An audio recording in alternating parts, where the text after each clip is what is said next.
I'm calling it solutions-focused brief therapy in team sports. I put team like that because I do also talk about using SFBT in an individual sport too. So, but we will talk, there will be, if time allows, four ways that I've used solutions-focused brief therapy or solutions-focused practice in football specifically, because that's my background. So let's get going. I'm going to take you on a little bit of a journey of how I got to using SFBT in sport now, and it goes back quite a long way. And this is me here. Back in the 80s, I was a professional footballer in my youth.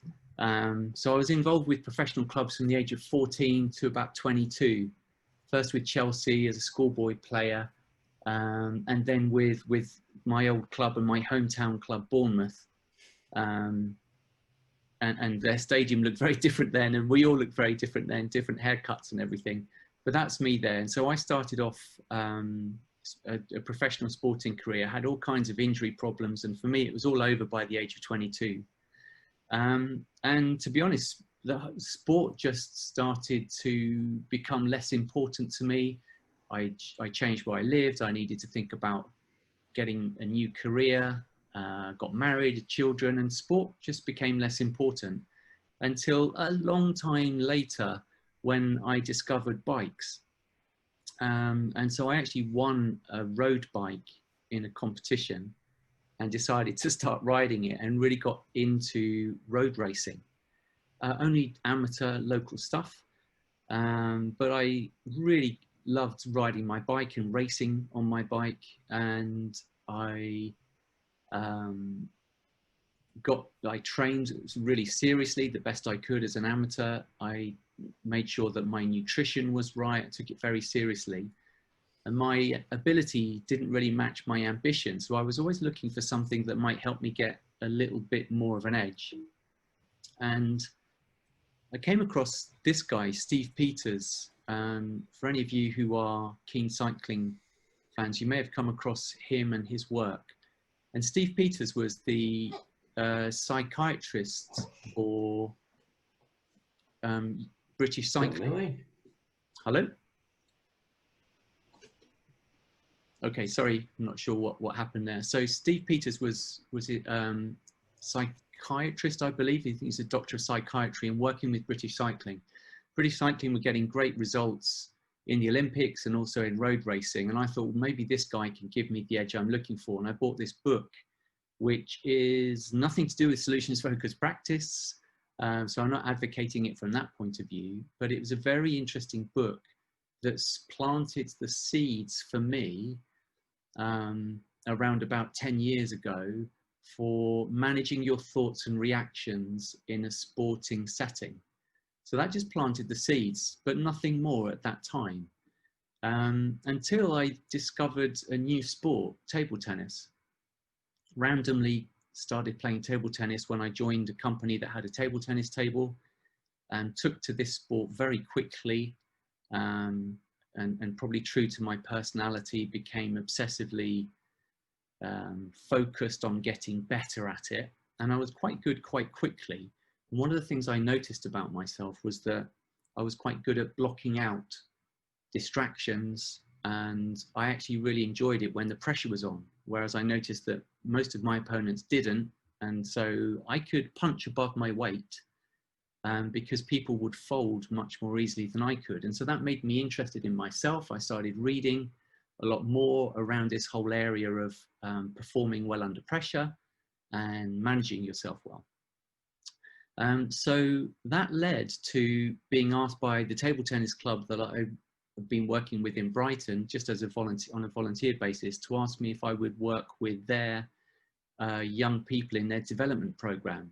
Brighton Table Tennis Club is a fantastic community facility that runs a very difficult but really well. They run this narrow line of producing really top quality players, but at the same time being community based, inclusive for all club.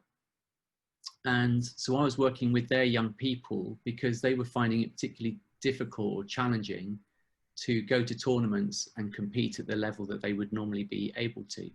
So that was happening. And then this book was very influential to me too. So just for those who've arrived late, just going on a quick whistle-stop journey of how I got to using solutions-focused brief therapy in sport. And this was one of the stopping points. And this book was really helpful to me, opened up my thinking to the whole idea of errors and mistakes are integral to the learning process, and they're not to be feared, they're to be embraced, and to try, fail if necessary, assess, adjust, try again, do it differently, do it better, and then repeat. And so that book, and then the Steve Peters book I was using to create a syllabus at the table tennis club with the juniors. And then what happened next was I met online this guy, Dan Abrahams. Now again, if you're a fan of all things sports psychology or people handling themselves well in sporting situations, I can't recommend Dan's podcast enough. It's absolutely fantastic. He has a global audience, and I think he's brilliant. He has a wide variety of guests, which makes it so interesting. And because of one of his guests, being Paul Z. Jackson, that's where SFBT came in. So I'd been going along this path of working with these young table tennis players, trying to, if you like, persuade them that they could manage themselves better, to give them tools to manage themselves better and cope with pressure, and trying to create a culture of embracing or accepting that failure or mistakes are part of the process of getting better. But for me, and I was enjoying it, and it was all very cerebral and cognitive. Yeah, I think I did a good job. But when I suddenly came across Paul's podcast with Dan, it opened my eyes to something. And even though I didn't really fully understand what was going on, I intuitively knew there was something valuable that I could use to help these young people at the table tennis club. And what Paul did was, on this podcast, Dan Abrahams, the host, had already been on training with Paul and Paul's partner, his business partner or colleagues, Mark McCurgow, who's also part of this conference. And so Paul explained what solutions-focused brief therapy is, its history, the main tenets, and so on. But he's not involved in sport at all. But he told the story of when he was actually working in Sweden. He was invited to go and speak to a Swedish hockey team while he was there. And he says in the podcast, he knows absolutely nothing about ice hockey. He agreed to go. And all he did was, with the team sitting around in the meeting room, he asked them, when is your next game? At the weekend? Okay. Well, if I was to watch you and you were performing as a team at your very best, everybody in optimum form, what would I see? What would I notice that told me that you were performing at your best? And he started collecting descriptions from the players, probably the coaches too, but I think he was focusing on the players. And he introduced this idea of gathering evidence for why people are already functioning at a very high level. And he introduced the what else question. So he probably asked what else 25 or 30 times, really requiring the players to think about what it is that they show and do when they're at their best. And I instinctively knew this was going to be helpful to me. So I immediately took it back into the table tennis realm. Here's Marlon, one of the best table tennis players in the world right now. So I took it back to the table tennis club, and instead of concentrating on tools to try and remain or to deal with pressure well, although those were valuable, I started asking the players, if I was to watch you at your best, what would I see? And what else would I see? What else would I see? What else would I see? To gather evidence for themselves, to be able to see that they were actually, through their training, had been acquiring a high level of competence. And a lot of it they hadn't even noticed. And what I want to say at this point is that having worked in sport on and off for so many years, and I'm sure many of you have joined this workshop because for the same reason that you're involved in sport or have been, I'm very aware of the fact that even though encouragement is thought about and known about, there's the prevailing thinking in terms of getting better at something is where do you still need to improve? What do you need to work on? And I think pretty much everybody carries around the thinking that, yeah, I know I'm good at these things, but, and in reviews, in player reviews and athlete reviews, everybody's sort of got this expectation if we start with these are the things you're good at and these are the things that we need to work on. And I'm not saying that that shouldn't be that way, but that prevailing way of thinking often means that people struggle to really be in touch with the excellence that they already have. So I started wanting to build up the table tennis players' confidence more than trying to give them things that would protect them from the stress of competition, because my reasoning was the more confident these guys are, the less room there will be for self-doubt.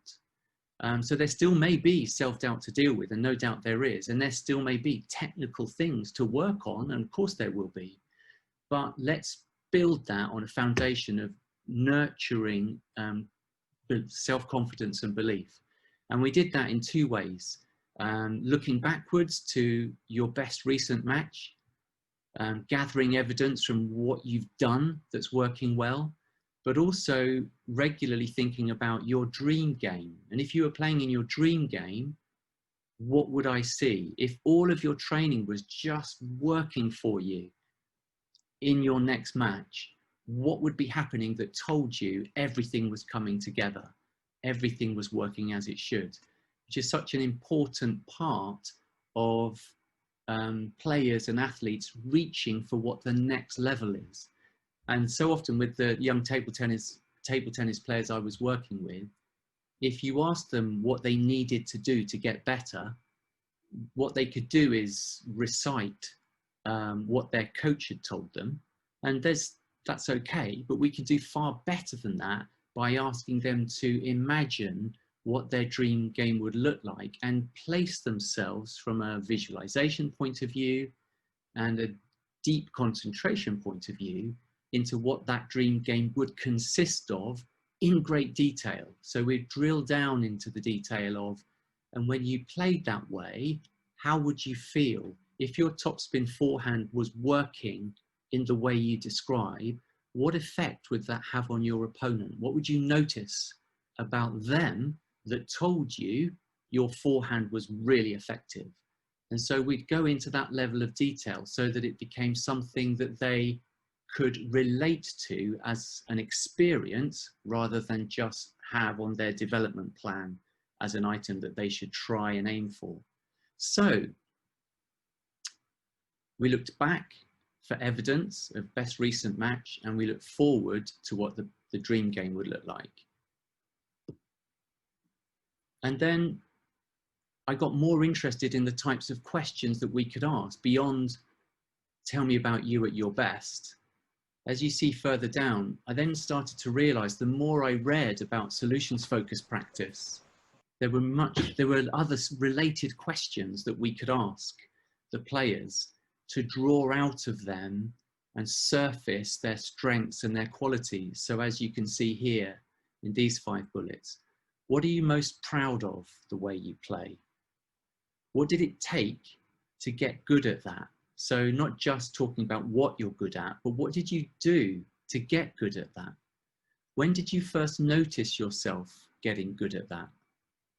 What do you know about yourself that tells you you can get even better?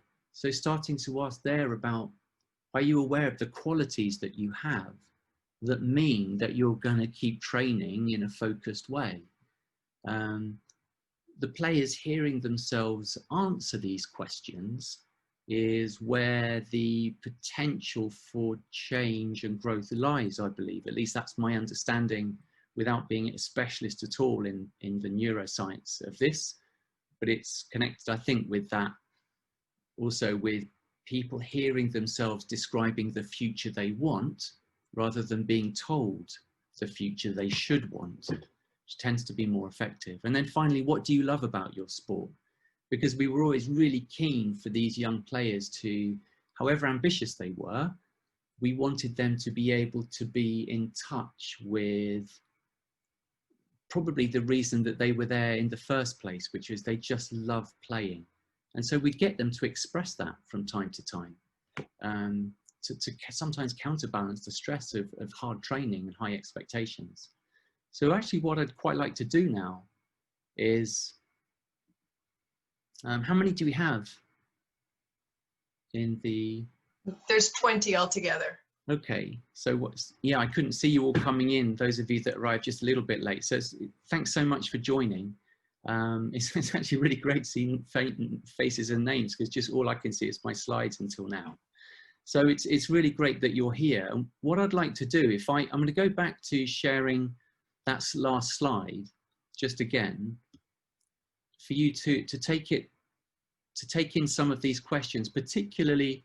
And Steve, sorry, Paul, I can just see that you're here, and I don't know if you were here for the earlier part of this session where I said this all came about because of listening to that podcast you did with Dan Abrahams and using Thank you. I was and very surprised to see that. yeah, made such a, it was a big starting point for me, a pivot point from some already good stuff into some complementary and at times much better stuff. So what I'd be really interested to do, or for you to do, is I'm going to put you into a breakout room with one other person. So I think that's going to be 10 breakout rooms with 2 people in each, randomly assigned. Well, we have 21 people now. Okay, I'll work out what that means. Okay. I think Zoom will automatically create a 3, or something good will happen. Now, it may be that if you're the kind of person who really can't bear to talk to strangers and certainly doesn't want to talk about a sport that you're interested in or play, that's fine. Perhaps just say hello, take it an opportunity to introduce yourself and why you've joined the conference and what your best hopes are for this conference. But if you're up for this activity, what would be great is if one of you was prepared and happy to be the interviewer, and the other perhaps who plays sport or who used to play sport, and it doesn't matter to what level, but a sport that you've enjoyed and got better at. What I'd like to do is for you to experience what it's like for somebody to quiz you on these questions that you see at the top here. If I were to watch you playing at your very best, what would I see? What would I notice about you that told me this is you at your best? And ask at least 5 more times, well, what else would I see? What else would I see? I've done this up to 30 questions is my record with people, but I'm only going to ask you to do 5. And you might also want to pick out some of these to see what impact these have. I'm only giving you 10 minutes and that will fly by pretty fast. So that's only enough time for one person to be interviewed. And you can get to choose, of course, who is the interviewer and who is the interviewee. You might want to take a photo of this slide if you've got your phone handy, just to help you remember what these questions are. But even if you only answer these at the top, if I were to watch you playing at your very best, what would I see? What else? What else? What else would I see? And what else would I see? Up to 5, that would be great. So, stop sharing. Breakout rooms. All right, thank you. So I was taking you on a journey of how I got from there to here. And the next thing that on my journey was getting some training with the Brief group in London with Chris Iverson, Harvey Ratner and Evan George, so I'd been reading as much as I could get hold of on solutions focused stuff. and then did a 4-day course with the Brief guys in London.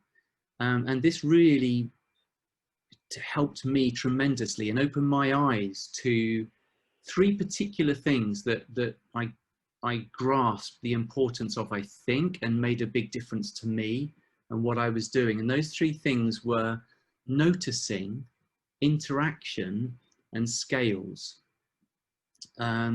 So I just thought I'd have some fun with this chap, with him noticing things. More about interaction. The fact that working with the table tennis players in an individual sport, although I'd occasionally refer to the interaction with an opponent and the difference that they might make on them and explore that a little bit, what I hadn't ever done was explore the interaction between teammates, which I was really beginning to want to do. And I was also beginning to see, because I'd seen expert use of scales from the Brief team, and I could see the value of those. I thought these are perfect for using in the football environment, which I found myself being drawn back towards. And so what I'd like to do now is to actually run through a conversation I had with a 17-year-old footballer who was struggling with confidence, particularly around an element of their game. And that was, they were a midfield player, a very competent one, but he seemed to have lost confidence, and going with that, seemed to have lost the ability of receiving the ball with his back to goal from a defender, let's say, and then turning immediately to go forward in an attacking manner. And he'd just become too afraid of receiving the ball with his back to goal and then turning in case he got tackled and gave the ball away. So we were having a conversation about that. And what I'm going to do is, in storytelling fashion, I'd like to read this conversation to you. I hope it works well for you that I'll read it out loud and that you follow me as I read it. And then we'll just see what I'd like you to perhaps pay attention to is bear in mind that there were 3 things that really started to come to the fore for me after my time with Brief: noticing, interaction, and scales. Try to notice those coming up more in a way that I never really used, particularly with the table tennis players, but felt more comfortable using with this footballer, which for me was a sort of a milestone discussion. So here we go. So I said to him, I'd already asked him about how he tried to turn with the ball, and he clearly knew what he was doing. So I said, so it seems you know what you need to do. Yeah, I just don't trust myself. I end up just playing it backwards or sideways to be safe. Okay, so if we spend a bit of time discussing this now and it's helpful, how will you know it's been helpful? What will be different? I suppose I'd feel less anxious about that part of my game. I'd trust myself more. And what would you be if you were less anxious about it? I suppose I'd be more confident. Yeah, more confident about it. Okay, so if we chat around this topic and at the end you feel more confident about turning with the ball and you trust yourself more, would that be good? Yeah, definitely. Okay, so on a scale of 1 to 10, where 10 is you are 100% confident of your ability to turn when you can, and 1 is the opposite, where would you put yourself now? About a 3, maybe a 4. Yeah, a 4. A 4, okay. Why a 4, not a 1? Well, I can do it. I mean, I have done it well at times, so I can do it. Okay, what else makes it a 4? I can picture myself doing it. It seems easy when I picture it. What else? It matters to me. I really want to do this better. I'm not going to give up. You mentioned that you have done it, so you know you can do it. Tell me about one of those times. Can you remember a particular match? Yeah, it was early in the season and I was just having one of those games when I felt confident and things were working. Confident? How did that show? I just felt I could do more or less what I wanted. I didn't care about making mistakes. I just tried things and most seemed to work. How else did your confidence show? I wanted the ball the whole time, calling for it, getting into good positions. Okay, what else?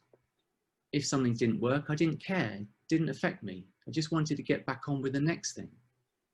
What was the benefit of you responding that way? Not caring if things didn't work? Yeah. But I suppose it meant I kept trying things. I kept doing positive things, the right things.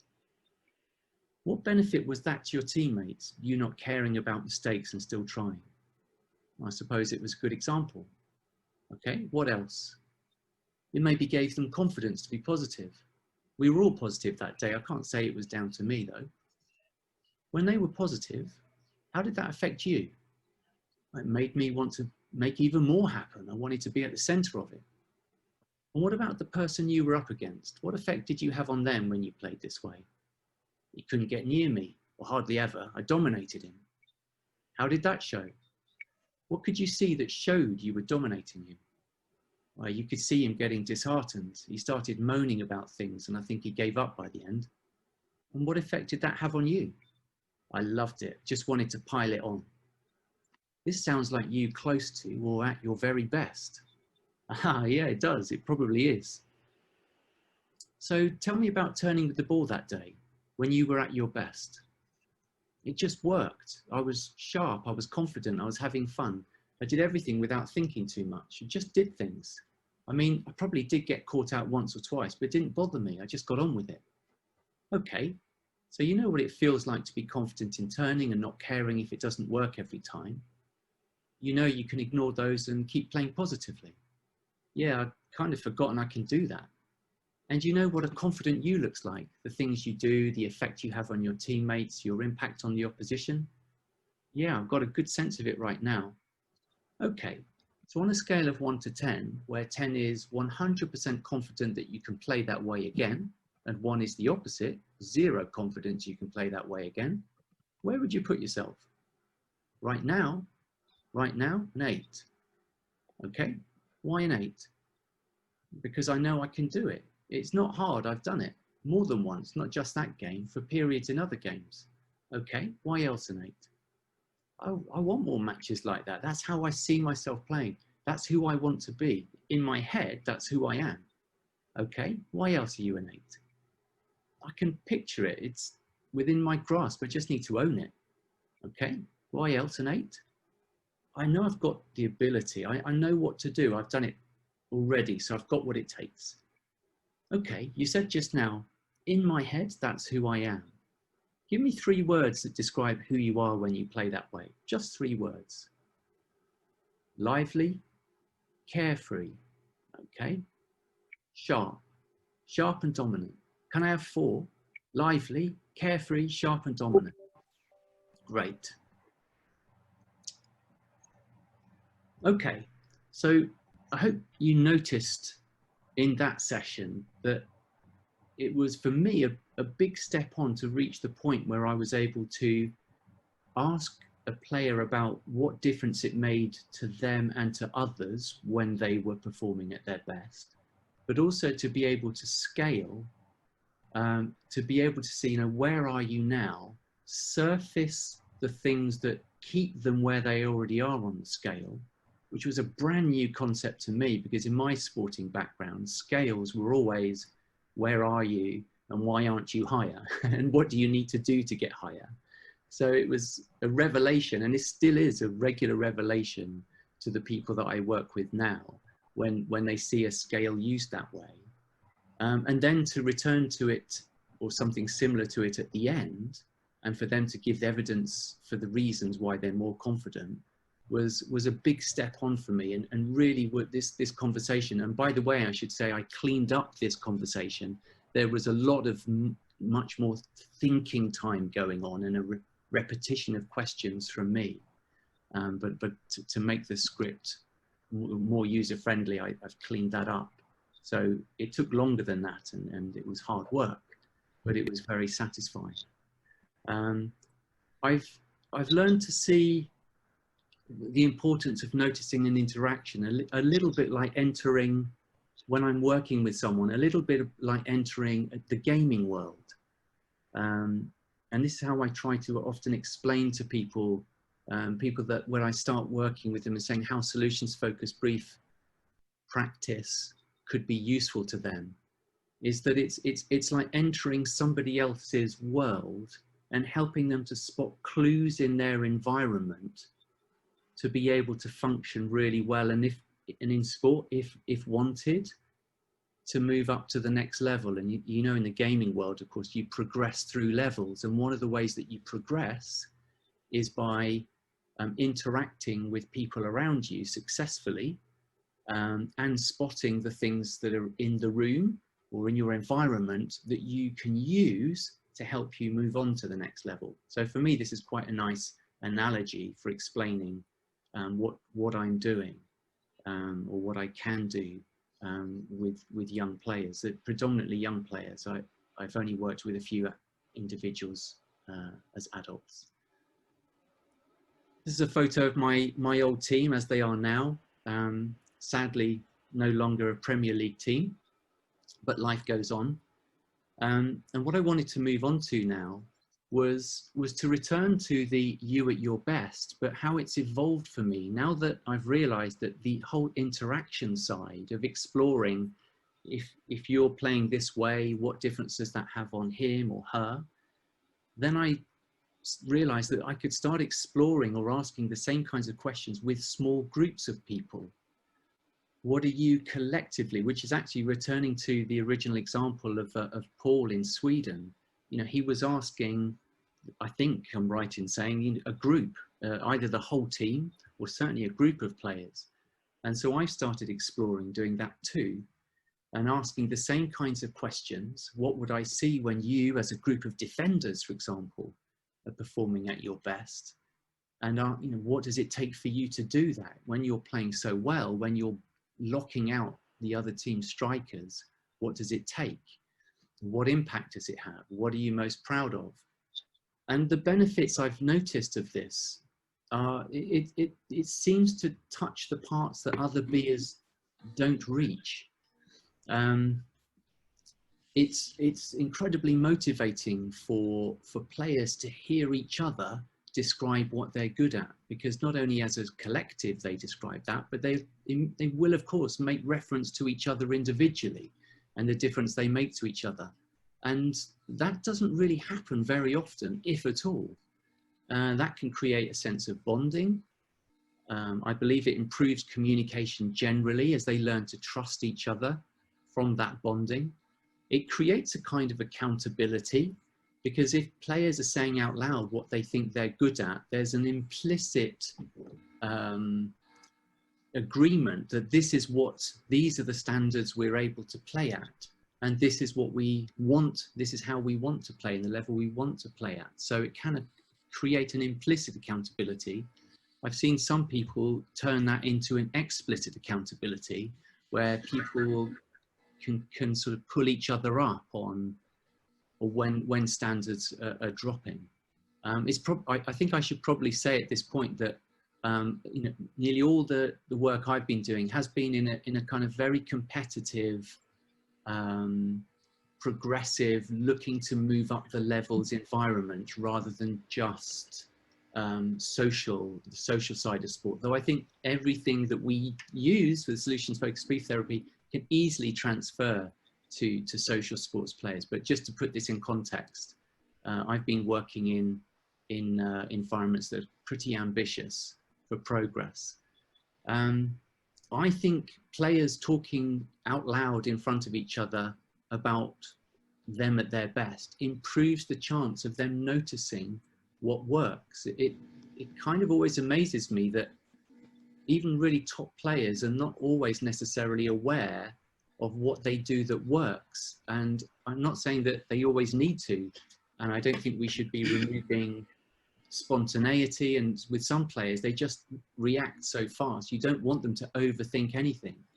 But often when teams are struggling, or a group, a set of defenders are struggling, going through a bad patch, it can be really useful to draw out from them what they're good at, because they've never actually really noticed that before. Paul, again, if you're still here and part of this session, I can't see who's here when I'm on show screen like this, but I took this from Paul's book, Simple, Paul and Mark McCurgow's book, The action is in the interaction. When you can explore the differences people make to each other, something important can happen that might not happen if it was all just kept as what's happening to one person only. So here, for example, if you are working with, in football, a group of defenders and the goalkeeper, and you ask questions such as, Chris, tell me what you see when Robin is at her best. Draw out the qualities that Robin has, and then start to explore what difference does it make to you when Robin plays like that. And for Robin to hear the difference she makes to Chris when she's at her best can have a huge impact in terms of morale, and people will say, wow, I honestly didn't really know that I made that difference to you. And to have that surface is incredibly useful for the reasons that I mentioned on the earlier slide. And asking questions such as, what does it enable you to do? So it's not just a morale thing or a motivation thing. It can actually be a technical thing as well. So if somebody is winning all the headers as a centre back and dominating all of the headers, what that will mean for the teammates or the defenders around them, there is a technical difference that makes to them in terms of their positioning. And that can be used usefully too. And then exploring what's the knock-on effect of that? Or what's the ripple effect of that? And exploring, well, if you guys are playing that way and you're helping each other, the difference you're making to each other is this. How does that flow over into the midfield then? What difference will they notice? And what difference does it make to them? So really there's a rich area of asking questions about difference that's useful to the players when you operate in a group like this. And then a really nice thing to do is to introduce adversity when you're at your best. So asking, when one of you is having a bad game, how do you help each other? When you're at your best, what would I see? What difference does it make? So rather than just always exploring or having the idea that everything's rosy and working and, isn't that wonderful, which we know isn't the way life is. And it's obviously not true in sport either. Everybody can have an off day. A whole team can have an off day, but you can still explore. Supposing all of you are having an off day, but mentally you're at your best. What would I see that told me you were still functioning with the best mindset to get you through this bad game? There's great value in that.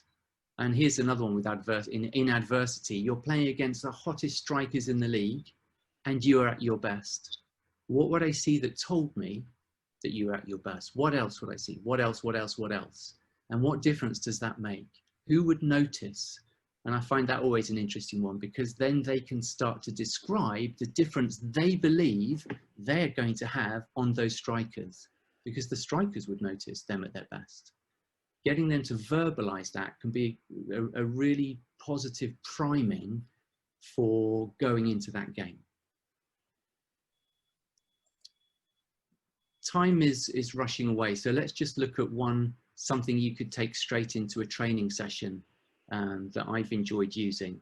In my breakout room, I was mentioning that it takes time when I start working with individuals and teams and small groups. And I'm sure if those of you that have done the same with solutions focus, you find that to begin with, people kind of just don't get it and they're puzzled why you're asking particular questions. And it's certainly no exception in the circles that I'm moving in. But I often want the players that I'm working with to really dial in and concentrate in training. So it'll either be me or one of the other coaches introduces and explains the training session and what's going to happen and how it's going to benefit them. And then I'll ask the question, this may be a question like this: when the session is over, what do you want to be most proud of the way you performed? And I sometimes get them to answer that out loud. Sometimes they can just think for themselves, but I want them to have an intention going into the training session. I don't want them to just come and train. These lads are quite ambitious and want to move up the levels. And so I want them to train with intention to help them do that. And then halfway through the session, I'll stop and just say, okay, briefly, Are you on track for being proud of the thing you want to be proud of? Is there anything you need to adjust in order for you to be more confident of being proud at the end? And it resets them and refocuses them, and in order to have an even better second half if the first half hasn't been as great as they want. And then at the end of the session, what are you most proud of? Was it what you wanted, or was it something else? And what I do is I actually don't go into the area of, no, I really wasn't proud of myself and it was awful. If there's something else they were proud of instead because of the dynamic nature of training, then let's use that for them going away from training with something to be really positive about. I'm going to move through that next example because I want to finish with this slide here, and I know I'm going to need to go fast to not hold you up. I've looked at some techniques and some things that I've done, and I hope that for those of you that work in sport, these may have been useful to you to take straight away or adapt. But there are more important things about solutions-focused brief therapy and the difference it's made to me. And that's the way I see my players now. And I come to work with them with different assumptions. And here are the assumptions that I come with.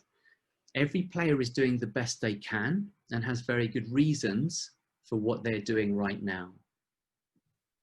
They are the experts of their own lives and their experience of the world around them. Even though I've got a very strong background in football, I still consider them in their context to be the experts of their world. And I'm useful in helping them notice and make use of what works best for them. I've got better at seeing their strengths, and I'm a better listener as a result of solutions-focused training and learning. And there are no difficult players. No one is uncoachable. It's my job to ask questions that are useful to the player's development and their desired outcomes. And this is so different from how I used to approach. Oh, and there's one there left. Everyone has what it takes to make the changes they need. So I come with these assumptions, and it really does change the whole approach, the setup of the kind of conversations I have. And that's it. I'm sorry I had to rush on at the end. I'll stop sharing so that I can see you to thank you and say goodbye. So I hope that that's been useful in some way or interesting, food for thought, whistled through quite a lot. But thank you so much for enjoying this session, coming to this session. I'm contactable on morganrlewis@ntlworld.com if anybody wants to follow up by email. There are other bits and pieces that I've written that I'm more than happy to share. So do get in touch if there's anything else I can do. Enjoy the rest of the conference. I'd love to take you all off mute so that you can say hi and bye. It seems so strange not Bye. Hi and bye. Thank you. Okay, great. Thanks, Morgan. Thank you. Appreciate that. Thank Thank you you. very much. Thank you. Great session. Thank you, Morgan. Thank you very much. Thank you very much. Really Great good. Thank you. session. Enjoy the rest. Thank you so much. Pleasure. Thank you. Thank you. Bye. Take care. Bye.